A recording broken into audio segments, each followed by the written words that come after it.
Tuhan kita adalah Tuhan yang melepaskan, yang membebaskan.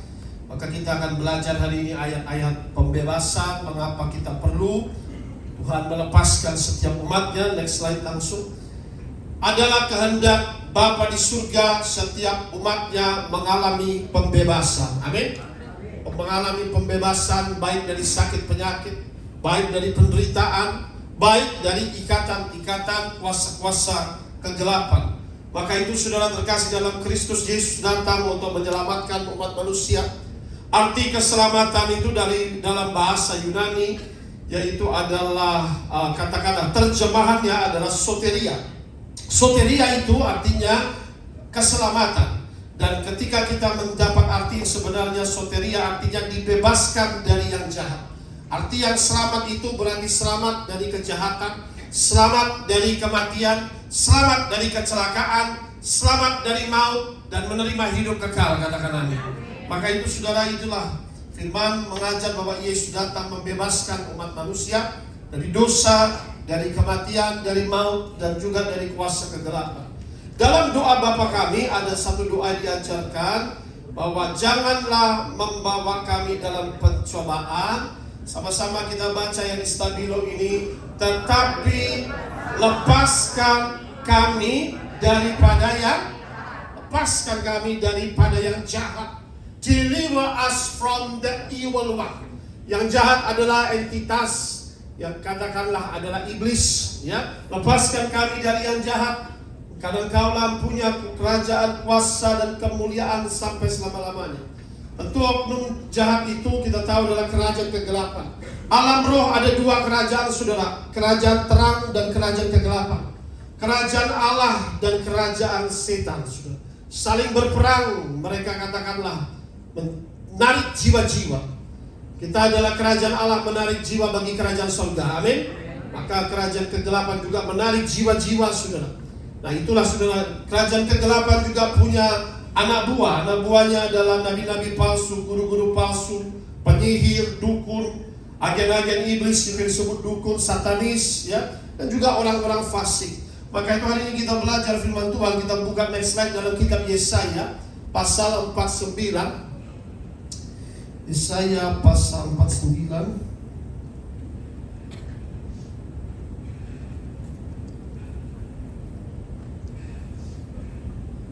Yesaya pasal 49 ayat 24 sampai dengan 26. Yuk kita baca bergantian. Saya mulai dari ayat 24.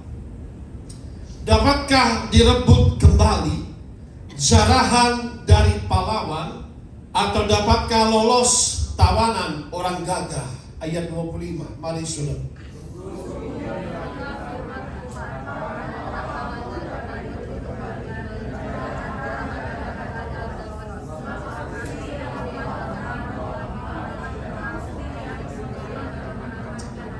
Amin.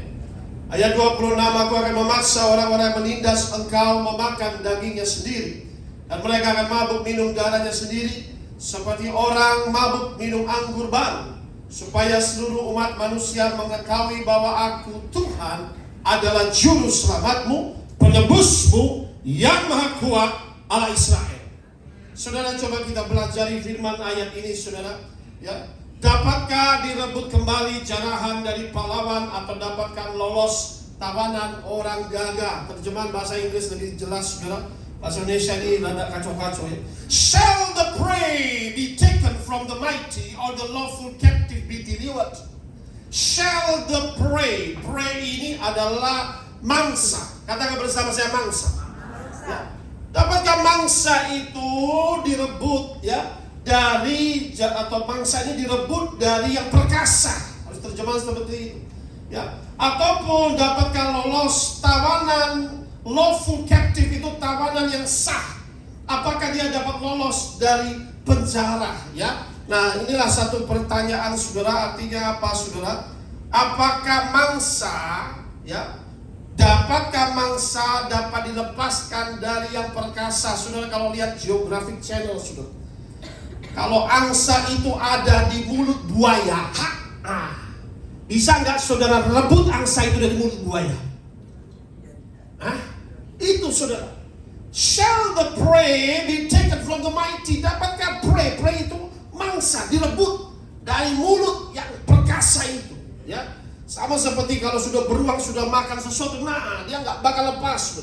Seperti komodo yang sedang makan deer, deer itu katakanlah ya kijang ya, sudah dimahap begitu. Sulit sekali saudara untuk melepaskan seperti itu ya. Atau dikatakan firman Tuhan yang berikutnya, dapatkah katakanlah ya terjemahannya dalam bahasa Inggris, the lawful captive or the lawful captive be delivered. Dapatkah tawanan yang sudah sah di penjara, dipidana seumur hidup ya, bisakah dia dibebaskan? Kalau cuma ditangkap karena melanggar lampu merah gampang dibebaskan saudara.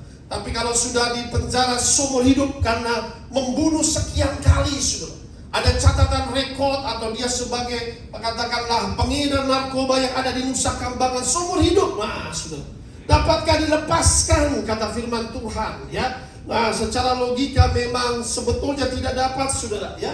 Tapi di sini Tuhan berfirman, sungguh beginilah firman Tuhan, tawanan pahlawan pun dapat direbut kembali, jarahan orang gagah dapat lolos. Sebab aku sendiri akan melawan orang yang melawan engkau, dan aku sendiri akan menyelamatkan anak-anakmu. Beri tepuk tangan bagi Tuhan kita, katakan amin. Maka saudara, saya lihat Geographic Channel saudara, ada di mulutnya buaya itu kijangnya saudara. Kijangnya rame-rame sedang minum air di sungai. Ya, akhirnya semuanya nyebar. Tiba-tiba saudara, buaya itu seperti kayu diam gitu saudara. Tiba-tiba yang paling kecil sudah datang, nah, lari semua saudara. Dan tiba-tiba ada kuda Nil saudara yang lebih kuat, pakai hidungnya begini, luput saudara kijang yang kecil itu saudara. Ya, dapatkah katakanlah dikatakan firman Tuhan, orang yang sudah membunuh berkali-kali, yang sudah dikatakan vonis seumur hidup di penjara, dapatkah dia lolos? Yesus buktikan, sebab Yesus Kristus menggantikan Yesus Barabas. Amin saudara. Yesus Barabas adalah pembunuh kelas kakap saudara. Pada saat itu dikatakan pas hari peristiwa penyalipan ya, hari raya bangsa Yahudi, satu orang boleh dibebaskan dari penjara. Oh saudara, dicari yang sudah sangat mengerikan, yang gak mungkin diloloskan, Yesus Barabas atau Yesus Kristus. Tapi itulah Tuhan kita, dia mati untuk merebut kita dari tangan setan. Dia mati untuk membebaskan kita dari penjara dosa, dari penjara iblis. Beri tepuk tangan bagi Tuhan kita, katakan amin.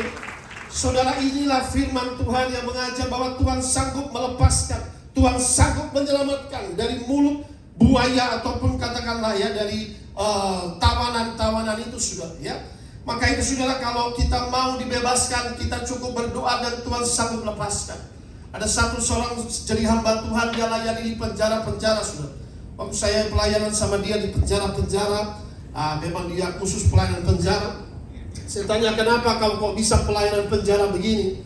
Coba cerita. Iya Pak Daniel, dia suka doa di sini sudah. Dia suka waktu itu dia suka ibadah di sini. Dia bilang, Pak Daniel, dia bilang, dulu saya itu pembunuh bayaran Pak. Wih, kaget saya. Saya sama dia satu tempat, maksudnya satu kamar saudara, tiap hari pelayanan waktu itu di Nusa Kambangan, sana sini, penjara sana sini ya kan. Nah, saya kaget, dia bilang, iya Pak, saya kalau gorok kepala orang seperti gorok ayam Pak. Waduh, kaget saya.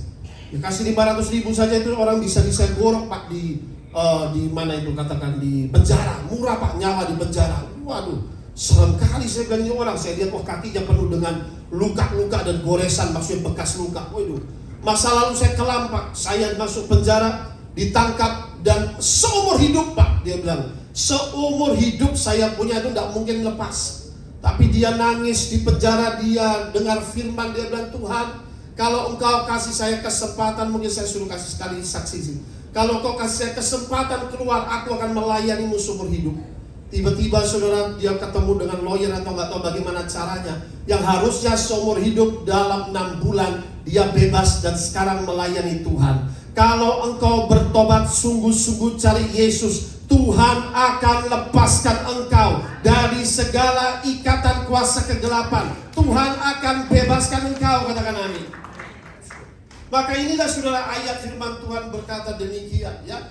Maka saudara ayat 26, aku akan memaksa orang-orang yang menindas engkau memakan dagingnya sendiri, dan mereka akan mabuk minum darahnya sendiri, seperti orang mabuk minum anggur baru, supaya seluruh umat manusia mengetahui bahwa aku Tuhan adalah juru selamatmu, penebusmu yang maha kuat Allah Yakub, ya. Orang yang haus darah, yang katakanlah membunuh ini, bahwa ini adalah sifat-sifat dari si jahat. Maka dikatakan the devil is eaters of flesh and drinkers of blood. Next slide saudara, kita melihat ayat ini mengajar demikian, ya. Nah, Tuhan melakukan perkara yang besar. Mangsa, prey yang ada di mulut singa, yang ada di mulut buaya, apakah dapat dilepaskan?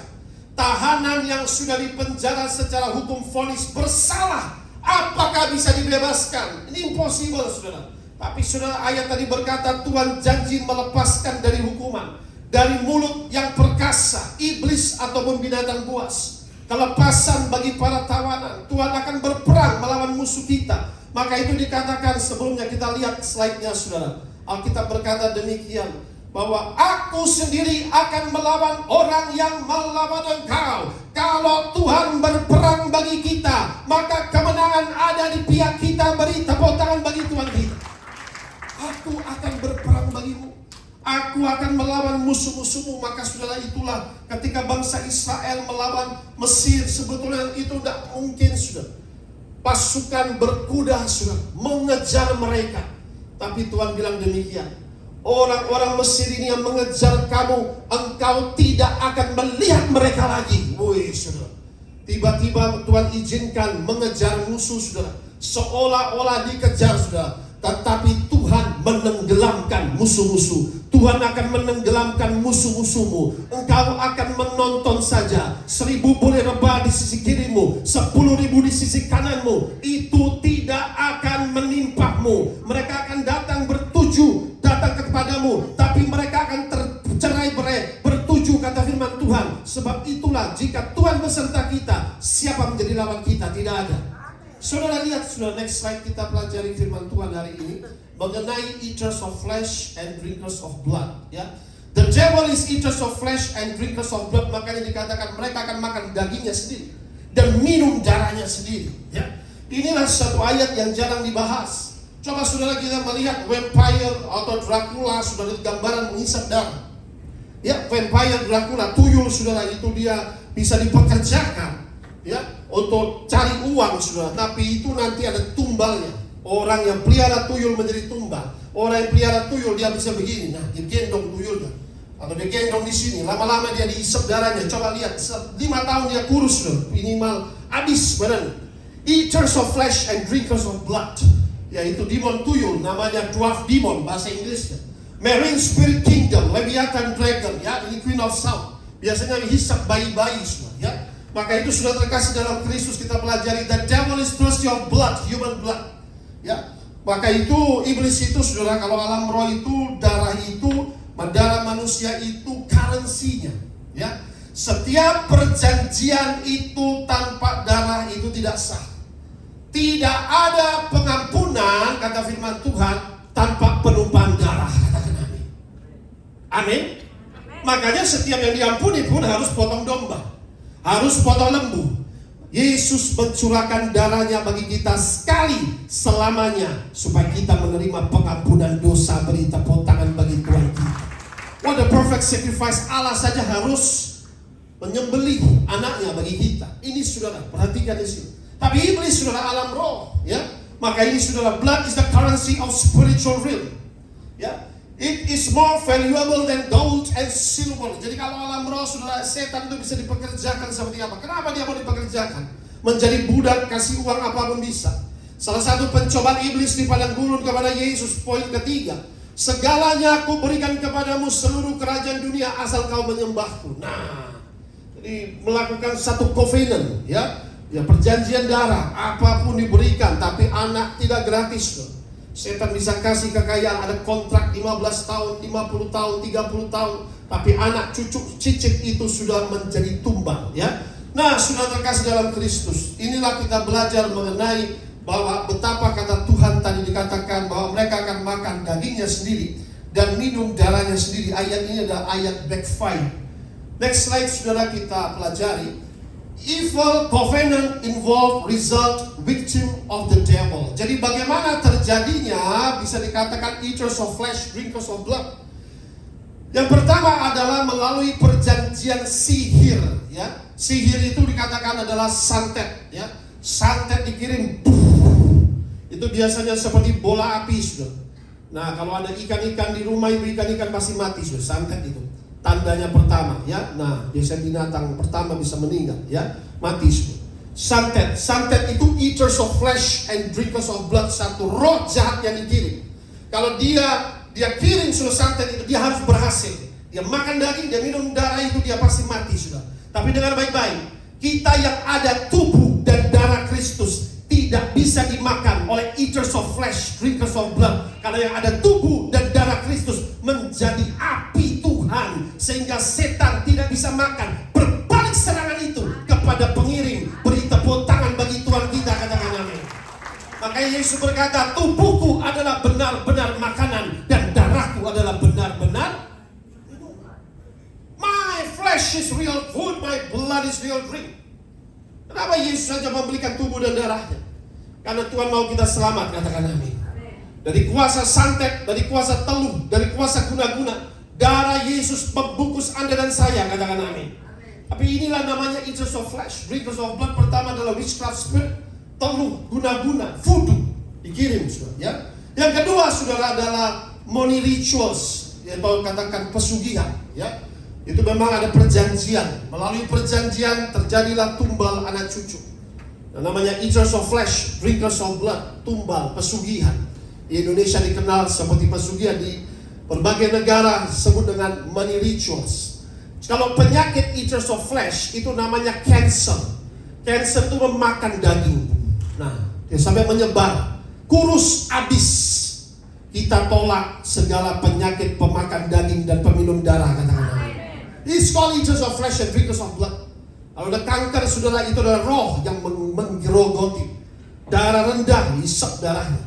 Anda dalam Kristus tidak kanker, tidak tumor, tidak darah rendah. Anda sempurna, sehat, katakan amin. Itu sudah. Tapi coba lihat, inilah katakanlah eaters of flesh, drinkers of blood. Nah, orang demi kuasa, ya, demi power, demi jabatan, demi pangkat, spiritual power, tebal senjata, ya. Indonesia dikenal di Jawa Tengah dengan ilmu kanuragan, ya. Nah, ini ilmu kanuragan tingkat tinggi, begitu, saudara. Untuk begini saja dia orang bisa terlempar-lempar, saudara, ya. Satu waktu datang ke sini orang punya ilmu kanuragan. Dia dapat dari dukunnya sudah mati, dia ingin lepaskan, dia sampai stres, sampai mau gila, saudara, ya. Akhirnya dia kemana-mana, dukun yang lain tidak bisa lepaskan, tidak bisa bebas. Dibawalah ke sini. Dia dari kepercayaan tidak kenal Tuhan. Saya bilang, you mau percaya Yesus enggak? Yang lepaskan bukan saya, tapi Tuhan Yesus, katakan amin. Ya, saya bilang, kalau you mau percaya baru saya doakan. Ya, sudah Pak, kadang orang kepepet dia mau percaya, ya. Oke, ya. Kalau tidak sakit kepepet, kata Tuhan, nah biasanya ya ditegur baru ke Tuhan, barulah dia biasanya baru mau kenal Tuhan, ya. Sampai Tuhan berbalik dan menyembuhkannya, ada ayatnya juga. Akhirnya saya ajak dia doa, percaya Yesus. Maksud dia bilang, Pak, nanti kalau Bapak doa saya mulai manifestasi itu, Pak, berbahaya, Pak. Oh, saya tonjok orang itu bisa sampai jahitan sekian dan kelempar. Saya bilang, yuk, bukan lawan saya, tapi roh yang ada dalam kita lebih besar daripada roh yang ada dalam dunia ini, katakan amin. Ya. Ada videonya sudah berpasang di YouTube. Mulai saya angkat tangan, dia mulai manifestasi. Dia mulai gigit-gigit tuh macam-macam, saudara, ya. Dari kalajengking, ular dan lain sebagainya. Ampun, ampun. Loh, saya kenapa ampun? Tadi katanya hebat. Gak berani, Pak, ampun, Pak. Ya ampun, sampai saya dia begini-begini. Kenapa ampun? Ada penguasa di sini, katanya. Oh, saya kaget. Siapa penguasa? Penguasa, segala penguasa. Dia adalah Yesus Kristus. Beri tepuk tangan bagi Tuhan kita, katakan amin. Yesus adalah penguasa segala penguasa, katakan amin. Waktu Yesus bangkit, dia berkata apa? Segala kuasa di sorga, di bumi diberikan oleh Bapa kepadaku. Segala kuasa diberikan kepada Kristus, katakan amin.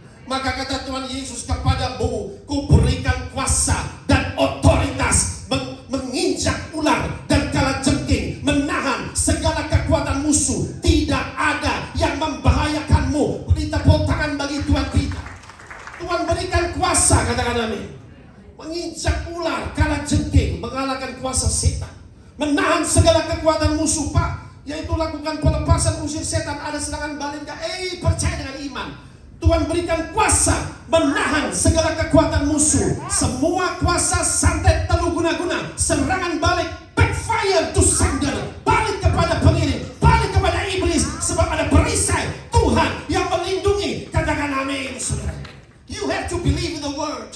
Engkau harus percaya kepada firman. Katakan amin. Yang berikutnya adalah rawa rontek, saudara. Rawa rontek ini ilmu tertinggi di Indonesia. Hanya sedikit orang yang memiliki. Itu yang ilmunya bagaimana? Wah, manifest di sini. Dan dia sampai dia coba ini rawa rontek, saudara. Pertama dia coba apa namanya? Coba gini. Dia coba anak saya John itu, saudara. Dan nyanyi-nyanyi itu si John. Dia coba santet anak saya, saudara. Dia coba tiup pakai mantranya dia. Dia ngomong sama temannya, gue 3 kali tiup anaknya itu, gak goyang, gak jatuh juga. Orang lain gue tiup, kelempar-lempar. Anaknya saja sakti, apalagi bapaknya. Setiap umat Tuhan, firman Tuhan berkata, di atas batu karang ini, aku mendirikan jemaatku. Alam maut tidak dapat menguasai mereka. Alam maut tidak dapat mengalahkan mereka. Katakan amin. Satanis datang ke sini sudah bawa 70 roh jahat dikurung Salomo, 7 jenderal iblis. Tidak satu pun jemaat kita yang kalah, tetapi orang ini malah ditangkap Tuhan, bertobat, dibaptis satu keluarga, diselamatkan. Beri tepuk tangan bagi Tuhan kita. Tuhan kita adalah Tuhan yang membebaskan. Katakan amin. Yang membebaskan dari mulut singa itu. Singa seperti mengaum-ngaum, saudara. Maka Tuhan bilang, dapatkah a prey, mangsa yang ada di mulut singa dapat dibebaskan? Tuhan bilang, aku bisa bebaskan. Ya. Nah inilah saudara, ilmu rawa rontek itu namanya ilmu senjata tajam. Itu perjanjian dengan kuasa gelap. Yesaya 28 ayat 15. Cari di situ. Ya, cari Yesaya 28 ayat 15.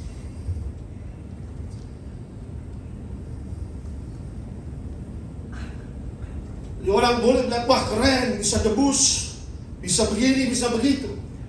Yuk kita baca di sini. Karena kamu telah berkata, kami telah mengikat perjanjian. Katakan bersama-sama perjanjian.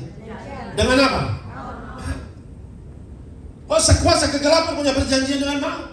Dan dengan dunia apa? Maut, dunia orang mati, Hades, terjemahan neraka. Kami telah mengadakan persetujuan dengan maut. It's a covenant. Biarpun semeti berdesik-desik dengan kerasnya, kami tidak akan kena, sebab kami telah membuat bohong atau dusta sebagai perlindungan kami. Dan dalam dusta kami menyembunyikan diri. Itu adalah kuasa-kuasa yang palsu. Ada kuasa-kuasa dikatakan dusta. Cemeti berdesik-desik, ada ayat. Wah, pakai senjata tajam tidak masalah, berdarah-darah pun masih no problem, ditebas pun tidak masalah. Tapi untuk apa?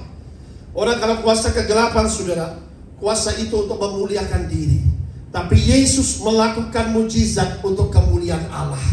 Mujizat di dalam gereja dilakukan, Allah dan Kristus dimuliakan, jiwa-jiwa dimenangkan. Beri tepuk tangan bagi Tuhan kita. Haleluya, haleluya, amin. Yuk kita kembali ke slide tadi. Iya. Ya, nah saudara perhatikan ya bahwa yang keempat dikatakan eaters of flesh, drinkers of blood, accident. Ya. Saudara lihat katakan di tol arah ke Bandung kalau tidak salah pada larang, tolnya itu makan nyawa. Banyak terjadi accident di situ, yaitulah namanya tumbang. Eaters of flesh, drinkers of blood. Ya. Sehingga terjadi namanya premature death atau untimely death, mati sebelum waktunya. Mati muda atau mati sebelum waktunya. Nah, ini namanya untimely death, ya. Kutuk mati mendadak, mati muda atau mati sebelum waktunya, kecelakaan, roh maut. Anda dalam Kristus, darah Yesus membebaskan dari roh maut, katakan amin. Anda tidak akan mengalami untimely death, katakan amin. Mati dikatakan sesuai usia Tuhan. Makanya inilah sebenarnya satu kutuk masuk bus adalah satu terguling semua.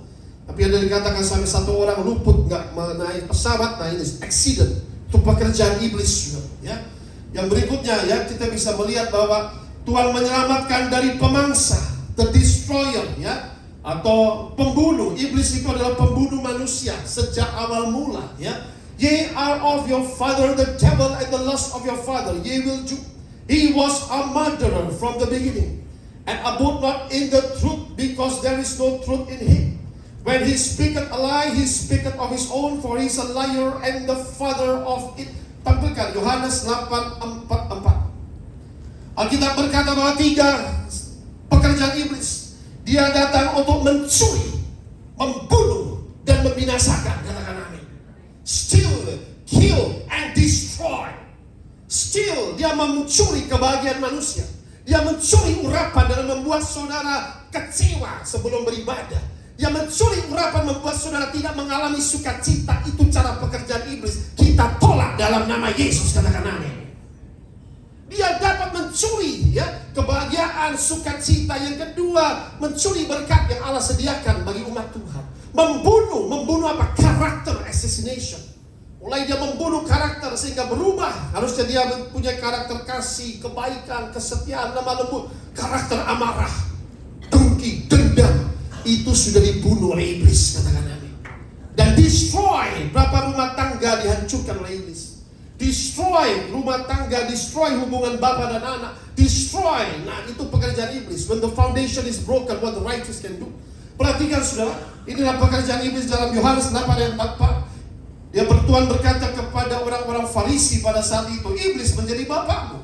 Kamu ingin melakukan keinginan bapakmu. Ia adalah, apa kata firman Tuhan, pembunuh manusia sejak semula, Adam dan Hawa. Ya, dibunuh artinya secara mati, secara rohani. Dan tidak hidup dalam kebenaran. Sebab di dalam dia tidak ada kebenaran. Apabila ia berkata dusta, ia berkata atas kehendaknya sendiri, sebab ia adalah pendusta dan bapa segala dusta. Ya. Tuhan membebaskan dari pemangsa ini, the destroyer. Ya, maka itu sudah kita boleh bersyukur. Itulah kedatangan Tuhan. Next slide kita melihat. Nah, kembali ke slide tadi.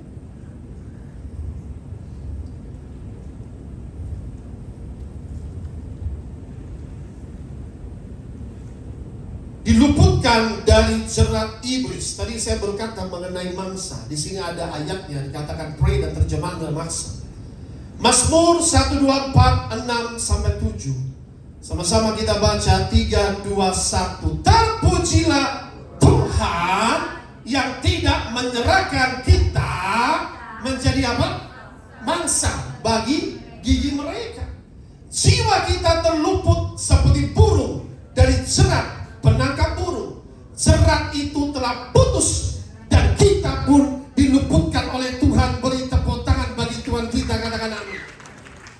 Saudara, inilah betapa iblis itu mencari mangsa seperti burung dijerat, ya. Makanya ada juga dalam Mazmur 91 tertulis juga dilepaskan dari mangsa, ya. Mazmur 91. Saya bacakan Mazmur 91 ayat 3. Sungguh dialah yang akan melepaskan engkau dari jerat penangkap burung, katakan amin. Tuhan melepaskan dari jerat penangkap burung, ya.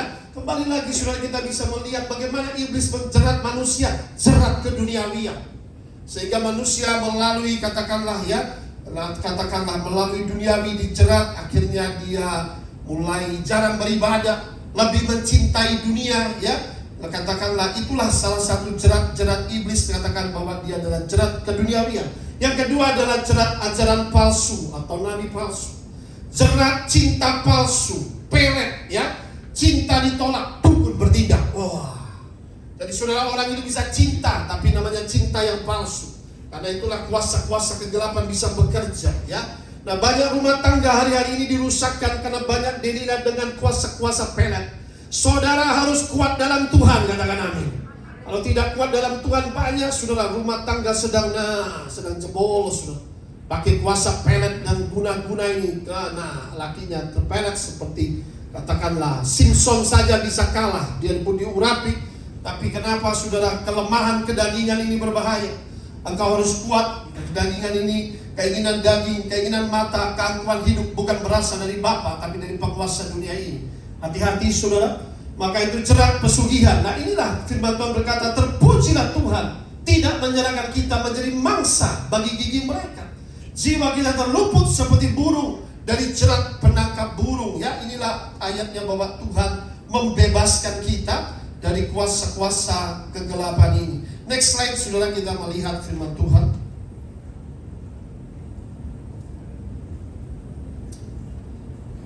Eaters of flesh, drinkers of blood, because open door to sin. Bagaimana orang bisa dimangsa oleh iblis? Bukan cuma saudara melihat iblis yang memangsa, tetapi kita melihat dalam kisah firman Tuhan mengenai satu ratu bernama Ratu Isabel. Isabel itu adalah seorang yang sangat berdosa. Dia membuat bangsa Israel menyembah berhala. Dia punya kuil-kuil berhala, ya, membuat bangsa Israel tidak lagi menyembah Tuhan tapi menyembah berhala. Ia membunuh banyak nabi-nabi Tuhan. Ini Isabel, betapa kejamnya. Dia dikenal sebagai ratu sihir, saudara. Itu namanya Isabel, Ratu Isabel, saudara. Sehingga dia juga katakan mengancam Elia untuk membunuh Elia. Namanya Ratu Isabel, saudara. Ini adalah dosa sihir, dosa penyembahan berhala. Sehingga apa yang terjadi, saudara, dosa ini membuka pintu untuk diserang, open door to sin, ya. Sehingga kita baca 1 Raja-Raja 21 pasal 21, 23 sampai 24. Juga mengenai Isabel, Tuhan telah berfirman, anjing akan memakan Isabel di tembok luar Yisrael. Ini nubuatan, saudara, ya, dari Elia. Siapa dari keluarga Ahab yang mati di kota akan dimakan anjing, dan yang mati di padang akan dimakan apa? Burung di udara. Anjing dan burung di udara disebut dengan evil bird. Ya, itu adalah pekerjaan iblis, evil bird, crow. Dan juga dikatakan anjing atau anjing hutan, sudah memakan tahu mana orang berdosa. Perhatikan. Dan terjadilah, saudara, dalam nubuatan itu, sudah 2 Raja-Raja 9 ayat 10. Isabel akan dimakan anjing di kebun di luar Israel dengan tidak ada orang yang menguburkannya. Kemudian Nabi itu membuka pintu lalu lari. Terjadi, sudah dikirim Yehu. Yehu artinya Yehova lah dia. Sehingga dia, katakanlah, terjadi penggenapan. Isabel lompat didorong oleh pengawalnya dari atas, dan dia terseret oleh kuda, diinjak-injak dan dimakan anjing. Matinya seperti itu, ya. Inilah dosa sihir, dosa penyembahan berhala, membunuh nabi-nabi Tuhan, dan penyesatan. Dosa membuat tubuh itu diserang oleh eaters of flesh and drinkers of blood. Kita bertobat dari dosa, katakan amin. Makanya, saudara, saya punya teman, seorang pendeta juga, dia melayani dulu di Sumatera, pedalaman. Namanya Pak Harian, jadi orang Batak, sudah dia pelayanan di pedalaman. Dia bilang, Pak Daniel, saya pelayanan di pedalaman, di mana pelayanan itu ada hutan yang sangat tropis, dia bilang. Cuma di ujung rumah kecil, Pak, kami dia bilang satu kamar saja. Saya pelayanan di situ. Jauh-jauh kalau minggu, kadang kita khotbah di kota, tapi kalau enggak pelayanan di pedalaman. Tapi di situ dia bilang ada singa, ada juga harimau, dan bisa anehnya singa dan harimau tahu orang berzina dan bisa jadi makanan singa dan harimau. Satu hari dia bilang pulang pelayanan malam, ada singa dan harimau lewat saja. Anak Tuhan tidak dicium binatang buas, katakan amin. Bahkan dia lihat ada beruang hutan, beruang madu, dia bilang biasanya naik atas untuk ambil madu. Nah, tiba saatnya tiba-tiba dia bertemu, sudah. Beruangnya lihat dia begini, wah, teriak begitu beruangnya. Dia juga teriak, wah, darah Yesus. Beruangnya bingung dan tinggalin dia. Ada kuasa dalam darah Yesus. Amin. Itu selalu diulang kalau ketemu. Wah, kalau dia bisa luput dari beruang dan singa, Anda pun tidak dimakan eaters of flesh and drinkers of blood. Amin. Ini ayat firman, saudara, supaya kita, saudara, dapat mengerti, ya, bahwa ternyata demikian. Kita pelajari firman Tuhan. Ya, kita buka Yeremia pasal 5 ayat 6. Coba buka ayat ini. Ini ada ayat-ayatnya, saudara. Yeremia pasal 5 ayat 6. Orang berzina, orang berdosa bisa jadi serangan binatang buas. Sebab itu singa dari hutan akan memukul mati mereka, disebut orang berdosa. Serigala dari padang yang kersang akan merusakkan mereka. Macan tutul akan mengintai di pinggir kota-kota mereka. Setiap orang yang keluar akan diterkam, sebab pelanggaran mereka amat. Kenapa saudara? Sama-sama kita baca. Sebab pelanggaran mereka amat banyak dan kesesatan besar sekali. Kita tolak dosa, katakan amin. Saudara lihat, pelanggaran dosa itu binatang buas saja tahu. Setan bisa merasuk, terekam saudara. Kembali ke slide tadi, supaya kita bisa mengerti betapa firman ini keras sekali saudara. Tuhan mau kita bertobat, kalau tidak juga. Next slide. Ayat. Binatang buas mencabik kefasikan keberdosaan. Dalam 1 Raja-Raja pasal 13 24-26. Ini adalah mengenai seorang nabi saudara.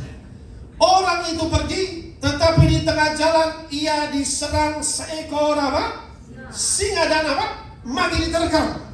Mayatnya tercampak di jalan dan keledai itu berdiri. Perhatikan saudara. Di sampingnya singa itu pun berdiri di samping mayat itu. Ayat 25. Orang-orang yang lewat melihat mayat itu. Mayat siapa itu? Tercampak di jalan. Dan singa berdiri di sampingnya. Dan mereka menceritakannya di kota, di tempat kediaman nabi tua itu. Dia adalah seorang nabi. Seorang nabi. Kenapa kejadian begini? Seorang nabi yang baru menghancurkan altar-altar berhala. Melalui mulutnya terbelah jadi dua. Raja yang menentang, rajanya begini tangannya.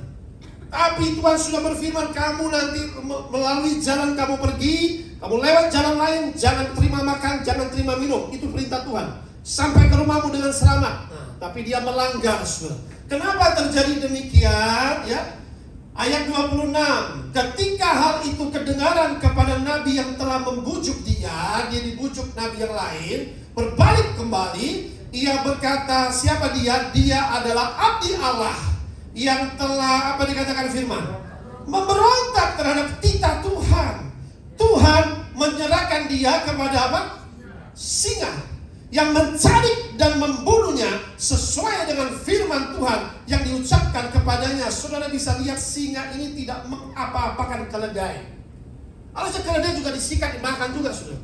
Tapi khusus dikirim nabi ini yang melanggar firman. Singa tidak mengapa-apakan Nabi Daniel karena dia berkata, aku terdapat tidak bersalah ya Raja, sebab aku hidup tulus dan benar. Orang suci tidak akan dijarah oleh iblis, katakan amin.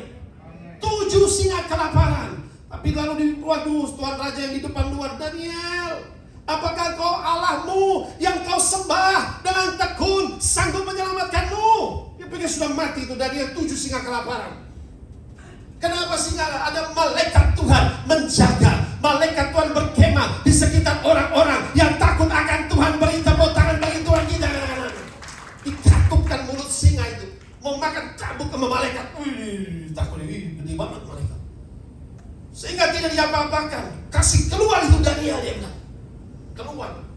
Yang lawan yang menyerang Daniel, yang memfitnah itu backfire. Musuh-musuhnya itu satu keluarga baru ada di mulut singa. Sudah dicabik-cabik, diterkam. Singa saja kenal orang berdosa, katakan amin. Saudara, ayat ini kita pelajari betapa saudara mengerikan. Ya, next slide, kita cepat saudara, supaya saudara dapat mengerti. Mari hidup kudus dan bertobat. Setan binatang buas mencium mangsanya. 1 Raja-Raja 20 ayat 36. Elisa pergi dari sana ke Betel. Sudah dapat kuasa Elisa. Elia sudah terbang ke surga. Dan sedang ia mendaki, maka keluarlah anak-anak dari kota itu. Lalu apa kata firman? Mencemoohkan dia, mengejek dia, serta berseru kepadanya, naiklah botak, naiklah botak. Sebetulnya anak-anak itu mau main-main saudara, betul gak ya? Tapi Elia tersinggung saudara. Wah, belakang botak-botak begitu saudara. Nah, ya, perhatikan. Lalu berpalinglah ia ke belakang, dan ketika ia melihat mereka, timbullah Elia ini Elisa. Marah ya. Dikutuknya lah mereka demi nama Tuhan. Waduh, sah sudah. Maka keluarlah 2 ekor beruang dari hutan, mencabik-cabik dari dari mereka 42 orang anak. Beruang hutan kenal Elisa. Jangan menjamah orang yang diurapi Tuhan. Katakan amin. Amin. Tapi itu anak-anak yang berdosa, ya. Setan tidak bisa serang, tapi setan bisa pakai mulut orang benar untuk menyerang. Hati-hati dengan mulutmu. Mulutmu punya kuasa. Katakan amin. Mulut kita yang ucapkan penuh kuasa. Maka kata Tuhan demikian, ampunilah dosa orang lain. Jika kamu tidak mengampuninya, dosanya tetap ada. Maka lebih baik kamu mengampuni supaya dia bisa berjalan, dia bisa bebas, dan dia bisa diberkati. Kamu pun bebas hatimu. Beri tepuk tangan bagi Tuhan kita. Katakan amin. Seringkali kita menyimpan kesalahan orang lain. Ampuni kata Tuhan. Kalau kamu tidak mengampuni, dosanya tetap ada. Kasihan orangnya juga. Maka saudara, itulah kita bisa belajar firman Tuhan. Betapa hari ini kita pelajari betapa mengerikan, ya. Saya rasa ini sudah selesai. Next slide. Terakhir saudara, selesai. Terang Tuhan bebaskan kita dari vampire spirit ataupun zombie. Mazmur 27 pasal 27 ayat 1 dan 2. Tuhan adalah terangku dan keselamatanku. Kepada siapakah aku harus takut? Tuhan adalah benteng hidupku. Terhadap siapakah aku harus gemetar? Ketika penjahat-penjahat menyerang aku untuk memakan dagingku, it is of flesh because of blood, yakni semua lawanku dan musuhku, mereka sendiri yang tergelincir dan jatuh backfire. Beri tepuk tangan bagi Tuhan kita. Katakan amin. Haleluya. Terima kasih Tuhan. Firman-Mu berkata, Engkau Tuhan yang membebaskan, yang melepaskan setiap umat-Mu. Haleluya. Amin.